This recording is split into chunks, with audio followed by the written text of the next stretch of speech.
Alright guys, what's going on? So, welcome back to my little review series of things leading up to Dragon Ball Super, I suppose. Now, it's been a month, actually no, close to 2 months now, since I actually reviewed Battle of Gods. And, well, the reason for that gap is kind of because of a lot of things happening in the meantime. You know, first there was a whole Naruto Let's Play marathon I was doing. I really had to hustle and a lot of stuff. My god, there was... the time crunch I had a lot of shit for that was pretty bad. And then, of course, I started work, so I've been a little schizophrenic with my scheduling as of late, so as a result, I haven't had a lot of time to actually sit down and do this. So now I'm like, you know what? Fuck it. I watched... Okay, so I haven't watched this movie in, like, a couple weeks. I did watch it, of course, like, a couple weeks ago. So it's not incredibly fresh in my mind, but everything I do want to talk about, I pretty much have mapped out in my head already, so it's not going to be... I should be able to hammer out all the main key points I want to talk about with this movie, because I feel like with Resurrection of F, I don't know, there's a lot of ground to actually cover, and a lot of stuff to dissect too. So, yeah, no. So, oh, also, I'm still kind of recovering from a bit of a cold again, so, yeah, oops. As a result, if I sound a little nasally sometimes, I apologize, but, you know, whatever. So, so, Resurrection F, this is definitely a movie everyone considers inferior to Battle of Gods in terms of overall structure and a lot of elements going into it, like story and a lot of the movie actually being a straight up fight. I think this movie's still good. It's still pretty fucking good. I'm not gonna say it's as good as Battle of Gods. However, I will say that the things it does pretty well. I mean, that's a very gross overgeneralization, I know, but, not a bad start, I suppose. Alright, let's see. So, going into this, what shall I actually start with? Alright, since I kind of started with, things that were kind of foreign to me in terms of concepts with Battle of Gods, like Super Saiyan God, I guess I'll start with the new shit going into, Resurrection F, with, new transformations. So which should I start with? Super Saiyan Blue or Golden Frieza? Both are pretty bad in terms of concept, but, I guess I'll start with Golden Frieza. Of course, when it first came out, everyone was making the comparison that Frieza more or less looked like one of the LA Lakers, with the, gold and, purple look to him. Of course, you know, it's pretty justifiable. Honestly, if you're going to try and make Frieza look unique in terms of like having an ascended power up, kind of similar to Super Saiyan, but not really. I think they could have gone a little bit further with, like, I don't know, making it look either having more muscle / armor on him, or doing more to differentiate it from his base form. Which, you know, when you see Golden Frieza power back down to base form, it's pretty obvious just how little actually changed besides getting eyebrows or eyebrow muscle, eyebrow bone, no, something like that, eye bone. Let's go with that. The power increase is definitely impressive. I'm not gonna detract that. A lot of this shit Golden Frieza actually does is pretty cool. There's a lot of Xenoverse definitely elaborated a lot upon the form with a lot of moves he got. I do think it's pretty cool. I don't really have too much else to say beyond that. It's a straight power-up. I do enjoy, maybe it's just me, but I do get a little bit of a kick out of how Frieza just booklined it to Earth, or, booklined? Ziplined to Earth as soon as he got the fucking transformation. It's like, I'm gonna win. Yeah, well, you're close, but not so much. I did like that. That was a pretty good touch. I do enjoy that about Frieza's character. He can be a little bit rash sometimes. I don't know, in this little renaissance of coming to appreciate Frieza as a villain and a character more and more, I do appreciate little subtle tones like that. I do like that shit. Now, in terms of Super Saiyan Blue, I've made my case in my Goku countdown video, where, yeah, it pretty much is just a straight color swap of Super Saiyan. I'm not gonna lie. I still missed about the original Super Saiyan God form. I think that was a really clever departure. That grew on me pretty quickly. Super Saiyan Blue is just, I don't know, it feels like a return to the same old, what's the word I'm looking for? is a word. Fuck. Status quo. So the same old status quo of Dragon Ball Z with having the Super Saiyan hair and the muscle increase and the crazy aura. I'm not that big a fan of that, but if you're gonna try to combine the Super Saiyan form and the Super Saiyan God form, I guess this isn't the worst thing you could do. There are slight, okay, I kind of joke. There are slight differences with like the bangs that make it look a little more Super Saiyan 2 than anything else. With like how Goku's bangs are a little bit raised up, but that's like very minute detail. You have to be me in order to get shit like that. Otherwise, it does just look like a straight palette swap. So yeah, the two new forms, they're not bad. I could definitely tell that this was supposed to be like between major arcs for Super, where there's definitely a lot of information missing. Goku just flat out saying that details like that would just bore you. So let's just say that I've tapped into, or I've tasted the power of Super Saiyan God and learned how to tap into it at will. Which, no, that does make sense, considering the events of Battle of Gods with how Goku got into the form one more time towards the end of it to stop Beerus's giant supernova attack. But yeah, no, this is definitely concrete proof that there was a huge time skip that we don't really elaborate upon.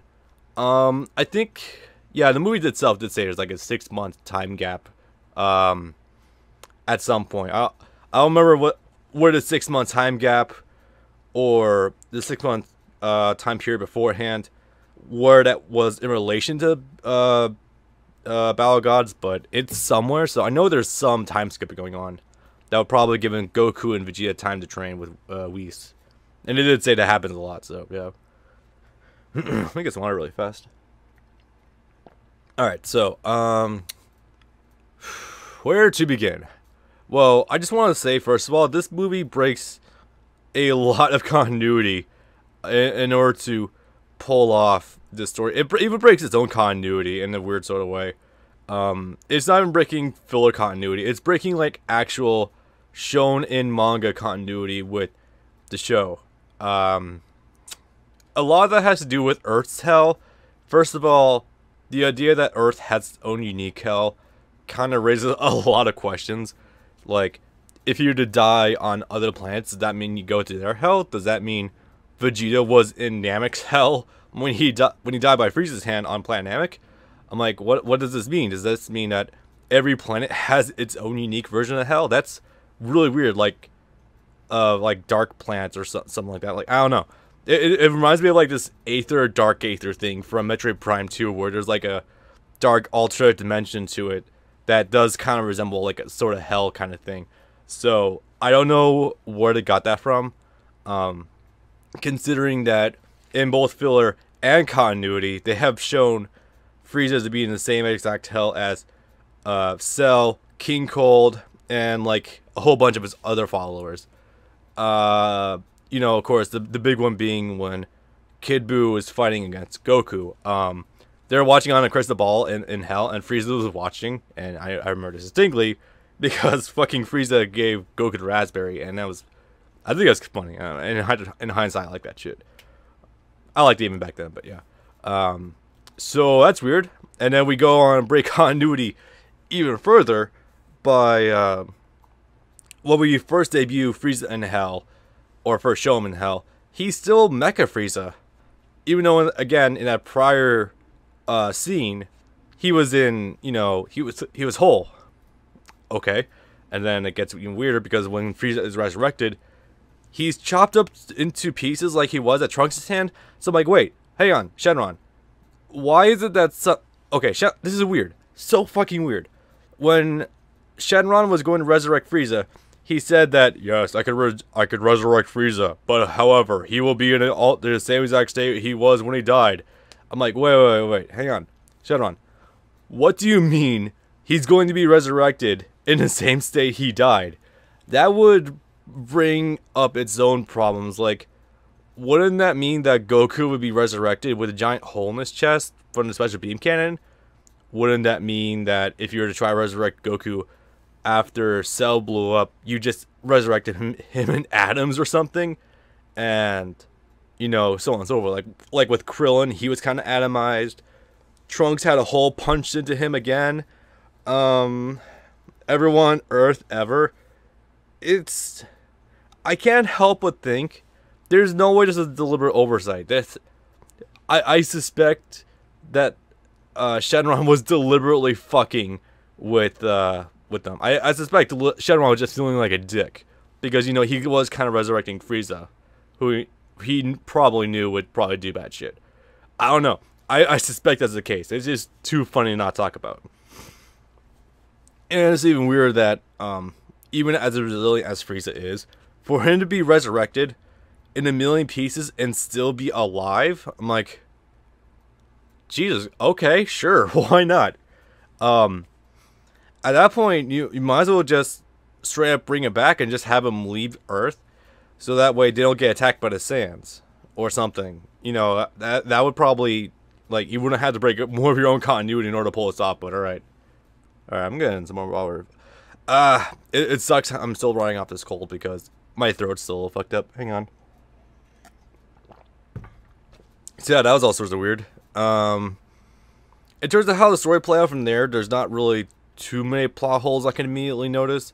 You know, it's just a whole complication with there being an Earth-specific hell, Frieza being resurrected as he was before he died, and so on and so forth.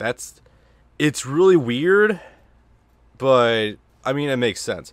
Of course, I suspect this movie was also the debut of Chris Aries as Frieza to a lot of people, and of course, I've been experiencing Chris Aries as Frieza for a good while, in various iterations of Kai, and in a lot of the games. I gotta say, the dude really plays up Frieza. He's a fucking great Frieza voice actor. I want to say it was Linda Young was the voice actor for Frieza before, and Chris just blows out of the water. I mean, with a lot of the later DBZ re-releases, I feel like they really lost a lot of the tone that Linda Young went for with a lot of the Frieza voices, but Chris, yeah, he does pretty fucking well, I gotta say. Yeah, no. Okay, so how does everything else play out? It's weird that this is something I noticed. Despite the fact that there was a several-year time skip from, I want to say like 2 or 3 years, from, excuse me, the end of the Boo fight until Battle of Gods. This is weird for me. Gohan was still able to go into Super Saiyan no problem and access Elder Kai Unlock ability, or Old Kai Unlock, or Ultimate Gohan.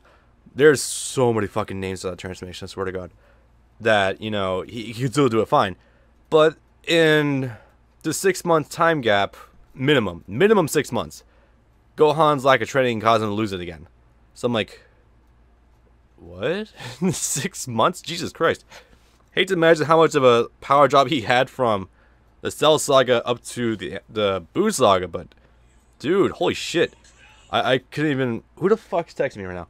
I can't even imagine how much of a power drop he took, if that's the case. Just, that is so weird. I don't know. Maybe I'm overanalyzing this a little bit, I don't know, but it still bugs me. He was wearing a green tracksuit, but the joke that it was in the wash, I can kind of appreciate that. I do like that a little bit, but god damn, this movie does not do Gohan any justice whatsoever. He does go toe-to-toe with one of Frieza's strongest henchmen, who was giving Piccolo a lot of grief. I will give him that, but man, I wish Gohan had more. I hear apparently he's getting better in Super. I don't know. I heard he was training with Piccolo or something. Again, so after this, or after I'm finished wrapping this shit up, I'm gonna go to start watching Super, and I'm gonna give my reviews of that show. You know, every 5 episodes or so. So yeah, as a result, I'm gonna be caught up pretty quickly. Or at least I intend to be. But yeah, no. For the time being, damn, poor fucking Gohan. My God. All right. Oh yeah. Also, another weird little another really weird fucking plot hole. It's not really a plot hole, but it's something that raises a lot of questions. Frieza's training for 6 months. Initially, I thought it was complete bullshit that if Frieza trained for just this minimum amount of time, he'll easily out and match everyone else. So when I initially thought about it, I was like, well, that's a load of fuck. However, it's sort of understandable that Frieza has always been like the pinnacle of fucking like every major villain arc of DBZ has like a certain element. Like Frieza was like the force of nature, Cell was a monstrosity of science, and Boo was a creation of magic.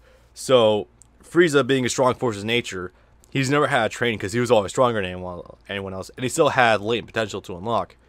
So just suddenly training out of nowhere, he's like, I'm able to raise my base power level to over 1.5 million. I'm like, dude, we got a while to go. Holy shit. Oh my god. Ah, man. I'm noticing more and more that power levels seem to not fucking matter in this. Not even power levels, just like power gaps don't seem to really amount to much in this movie. At least that's what I'm finding, because magically 6 months of training somehow brought him up to Goku's level, who was training constantly and increasingly ferocious or increasingly tough situations for years. Like 20 years, I want to say. Yeah, it was 20 years. So, damn, the fact that, I don't know, I still find that pill a little hard to swallow. I do get that Frieza has a lot of latent untapped potential to get, and I also imagine that getting Golden Frieza would allow him to, it would probably also increase his base power level as well, like with, with Super Saiyan God and everything, and Saiyan above God.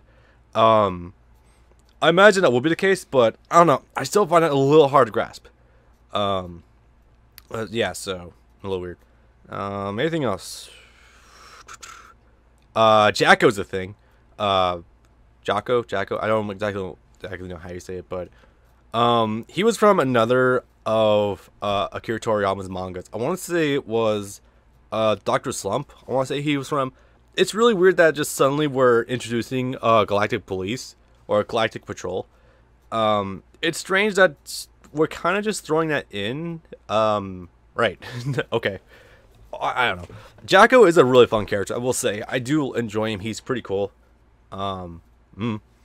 He's just sort of introduced, and we don't really have a lot to go off of. So I'm like, okay, sure, why not? Okay. Oh yeah. And then there's this other thing from. I can't believe I didn't mention this sooner. The whole reason this movie kind of exists. So I read in an interview that apparently the whole reason this movie exists is because someone over at Toei Animation, I don't remember who exactly it was. It could have been Akira Toriyama, it could have been someone else. I don't know. Listen to the song Frieza by Maximum the Hormone, and made this movie kind of because of it. And I don't know how much credence that still holds today. I don't know if that's actually like 1% true or not, but alright. So Maximum the Hormone, who made that ridiculously over the top theme song for Death Note, or was the second one, the second intro. God, that is such a ridiculous intro. Kind of shows the direction Death Note kind of went in with the second half, but alright. Jesus Christ.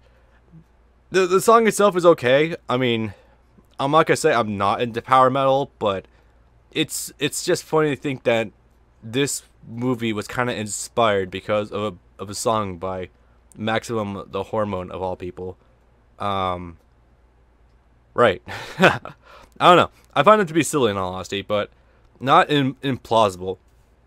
And it's not the worst thing that could inspire you to make a movie. I mean, for God's sakes, they made 3 fucking Broly movies. You'd think the first one would have been a bad enough idea by itself, but no, I guess not. So I don't know.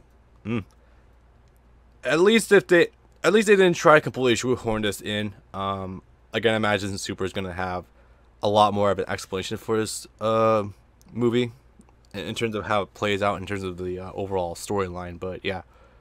Okay, so I guess I should talk about the CG that we just suddenly bring out of nowhere for this movie. Oh boy. For those who've seen this movie, you probably know exactly what I'm talking about. The CG that has been going around in the anime industry a lot over the last couple years has suddenly reared its head into Dragon Ball Z. And I had to stress. Okay, oh yeah, this is another thing I was gonna talk about. For some reason, this takes place in Dragon Ball Super, but it's, as you can see by the video, the name of this movie is explicitly called Dragon Ball Z. Not Dragon Ball, not Dragon Ball Super, not Dragon Ball Beyond or some shit, I don't fucking know. But Z. Like, DBZ. Like, Boo Saga. Or backwards. It's... Why are we suddenly regressing to this when Dragon Ball Battle Gods, but it's called Dragon Ball Battle Gods, not DBZ Battle Gods? I have no idea. Maybe it's in terms of marketing purposes, I'm not entirely certain, but it's weird we're suddenly bringing that back. But, alrighty, sure, okay. Well, it could be called Dragon Ball GT Resurrection F, but let's not go there. Alright, oh yeah, the CG. I forgot. So, yeah, the CG, upon rewatching the movie, the CG isn't, it's not incredibly intrusive. It's not quite Berserk level. In terms of how tacked on it is, but or not tacked on, but like how garish it is. I want to say a lot of the CG shots that you actually see are pretty well blended. Especially noticeable with the scenes involving Jacko when he's in the fight against the Frieza soldiers. You see him. He does like a bunch of stuff, and occasionally it does go to CG, but it looks close enough to his regular artwork that you don't really notice it, and it doesn't call too much attention to it, so that's pretty good. And then you get to the fight with Goku versus Frieza when they're both transformed. It's oh wow, this is actually pretty bad. If I had screenshots on hand, I would show you guys, but it's very noticeable when it occasionally shifts from full-on 2D high definition resolutions to looking all of a sudden like there's PS2 models inside of this anime that has a pretty sizable budget to it. Not the largest budget in the world, granted, but it's still a fairly okay budget. Like, you should be able to draw all the shit out pretty well, but now we're using CG art for some reason. I don't know why, but okay. I don't know. 1 second. Damn, my nose is bothering the hell out of me right now. Alright, really only 20 minutes and my nose is already acting up this much. Goddamn. Alright, so what else there to talk about? They're really playing up the rivalry between Goku and Vegeta again. I kind of assumed we were already over that, like back in the Buu saga. You know, during the Kid Buu fight when Vegeta openly not to Goku himself, but admitted that Goku was his better, and he would probably always be second fiddle, but he was pretty okay with that because he knew why Goku was always one step ahead of him. Now all of a sudden, Battle Gods didn't exactly like rekindle it, but it was a catalyst for it with the whole Super Saiyan God thing.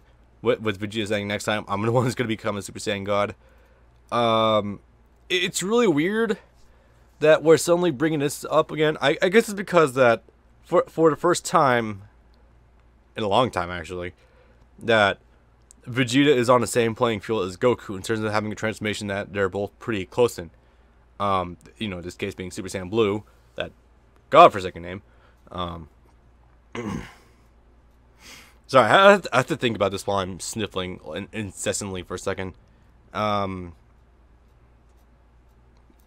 Yeah, it feels a little tacked on. Like they're especially getting really head to head with each other, which is strange because in the past they've gone along actually decently well during a fight. Like, especially when the inner workings of Majin Buu, after the angst with Majin Vegeta having everything and coming back and saying he blew himself up for nothing, and the whole Vegito thing, they were working together pretty fucking well in that actually.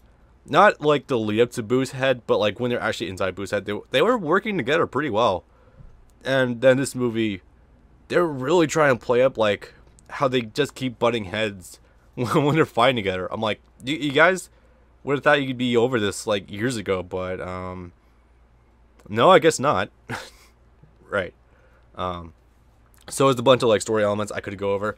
Actually, there was a shit ton of fucking story I could go over with this, but unfortunately, there is just like so much I should have taken notes on, but I'll go over the big ones I want to talk about offhand. We mentioned Cooler. Cooler is now officially canon. This makes me happy. I mean, it's not like it was kind of disputed if Cooler was canon or not, but he's only ever been mentioned in the movies, and now that we mentioned him out loud in a canon movie, that makes me pretty happy. That's pretty cool. I also like how they debate on bringing back King Cole, but no, I would not do that at all. Damn, could you imagine a golden Cooler? That actually would be pretty nifty. Maybe. I imagine he probably would have been able to do the job a little bit better than Frieza would have.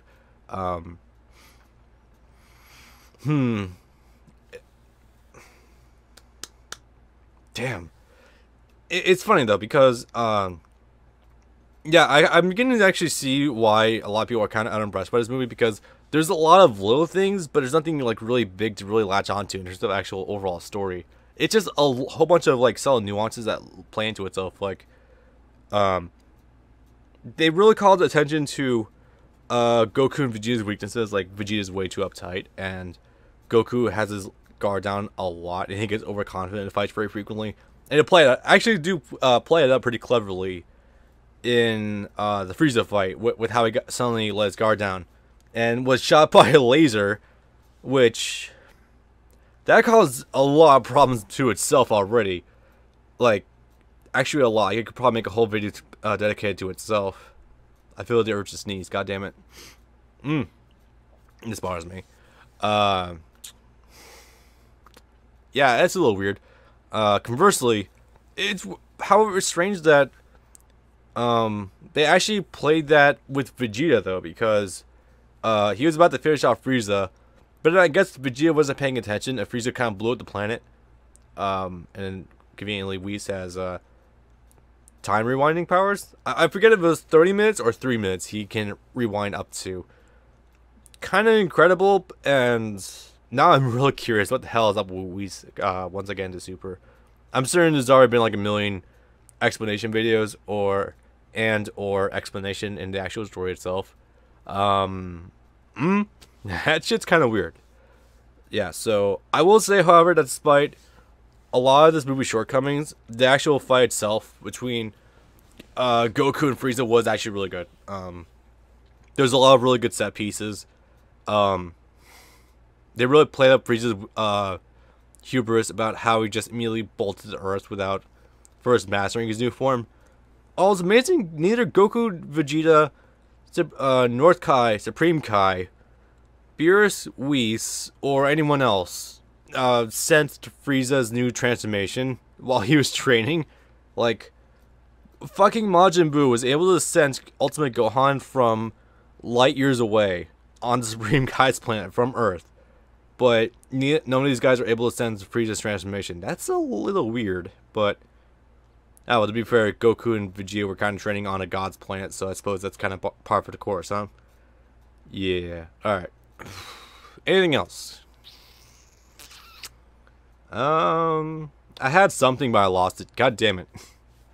It sucks, because it felt paramount for something, too. Oh, yeah.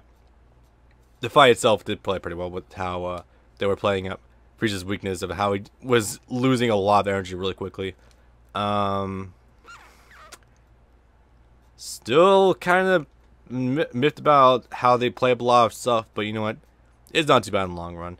So, yeah, overall this movie, not bad. I believe that it still has a lot of good elements that people are kind of ignoring in favor of saying that it's not the best movie. Yeah, no, it's definitely not the best movie.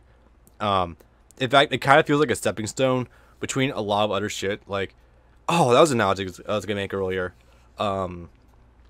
If Battle of Gods was Star Wars Episode 4, then the jump between this and Resurrection F is like Star Wars Episode 5. How there's a lot of events that played out, but we didn't have the title crawl to fill in the gap, you know? So I feel like Super is going to be that title crawl. This is a really weird analogy. I hope you guys didn't lose me. I didn't lose you guys on that one. But yeah, I feel like that If they spent, I watched. So how I watched this movie was I actually watched the extended cut that Brandon let me in the Blu-ray release.